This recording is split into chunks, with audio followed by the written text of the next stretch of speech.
नमस्कार दोस्तों, हमारे YouTube चैनल MS प्रजापति में बहुत बहुत स्वागत है। तो दोस्तों, क्यों द्रौपदी अपने ही पति भीम के खून की थी प्यासी?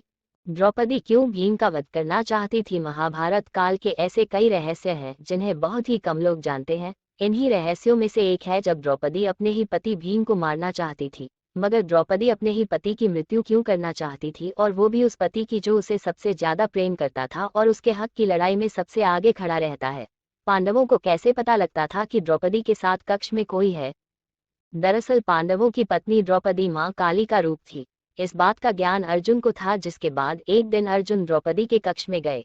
आपको बता दें कि द्रौपदी के 5 पति होने के कारण सभी पांडवों ने ये तय किया था कि उनमें से एक जब भी द्रौपदी के साथ समय बिताने जाएगा तो वह अपनी खड़ाऊ कक्ष के बाहर उतार देगा, ताकि अन्य पांडवों को ये ज्ञात हो सके कि कोई पहले से ही अंदर मौजूद है।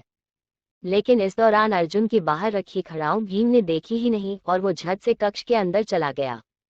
अब जैसे ही भीम कक्ष के अंदर गया, वैसे ही उसने देखा कि वहां अर्जुन पहले से ही मौजूद था और वो द्रौपदी के पांव दबा रहा था।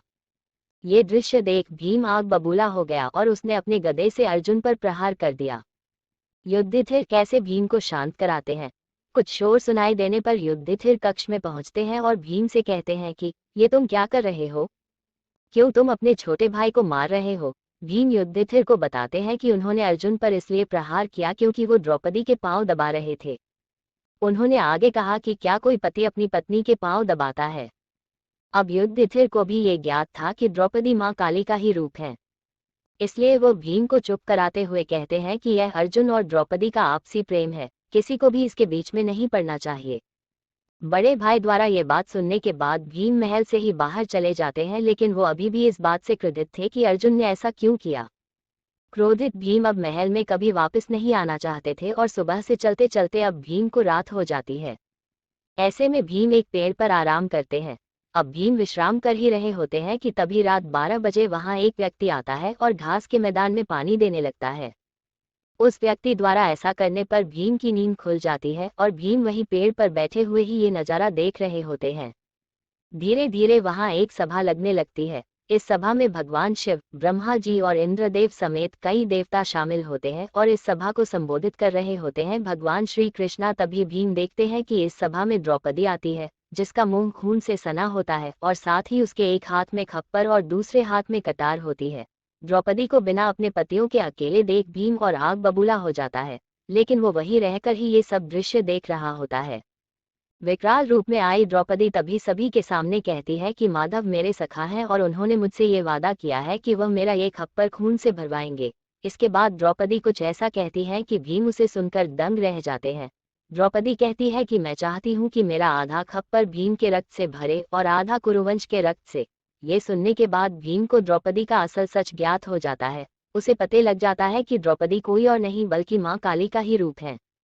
द्रौपदी की ये बात सुनकर भीम काफी डर जाता है और सभा खत्म होने के बाद वो डरते हुए श्री कृष्ण के पास जाता है और उन्हें पूरी बात बताता है कि उसने सभा में जो कुछ भी हुआ है वो सब देखा है और वह अपनी जान कैसे बचाए इसका भगवान श्री कृष्ण से समाधान मांगता है। इस पर श्री कृष्ण भीम को बताते हैं कि द्रौपदी महाकाली का रूप है और उनका ये जन्म केवल खप्पर भरने के लिए ही हुआ है। जिसके बाद घबराकर भीम कहते हैं कि मगर द्रौपदी तो अपना आधा खप्पर मेरे ही रक्त से भरना चाहती है।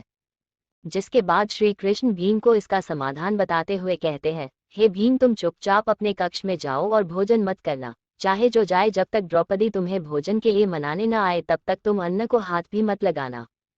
श्री कृष्ण के ऐसा कहने पर भीम बिल्कुल वैसा ही करते हैं। जिसके बाद भीम को मनाने के लिए सभी पांडु पुत्र आते हैं और उसे खाना खाने को कहते हैं, लेकिन भीम नहीं उठते। जब काफी देर तक भीम नहीं उठते तो द्रौपदी भीम को भोजन करने के लिए कहती है, जिस पर भीम द्रौपदी से कहते हैं कि वह केवल एक ही शर्त पर भोजन करेंगे, यदि द्रौपदी उनका मनचाहा वरदान उनको दे दे तो। भीम द्वारा ऐसे कहने पर द्रौपदी राजी हो जाती है और भीम द्रौपदी से वरदान मांगते हैं कि हे द्रौपदी, पांडु की 5 संतानों को बख्श दो। इस पर द्रौपदी कहती है तथास्तु, और इस प्रकार भीम की जान बच जाती है।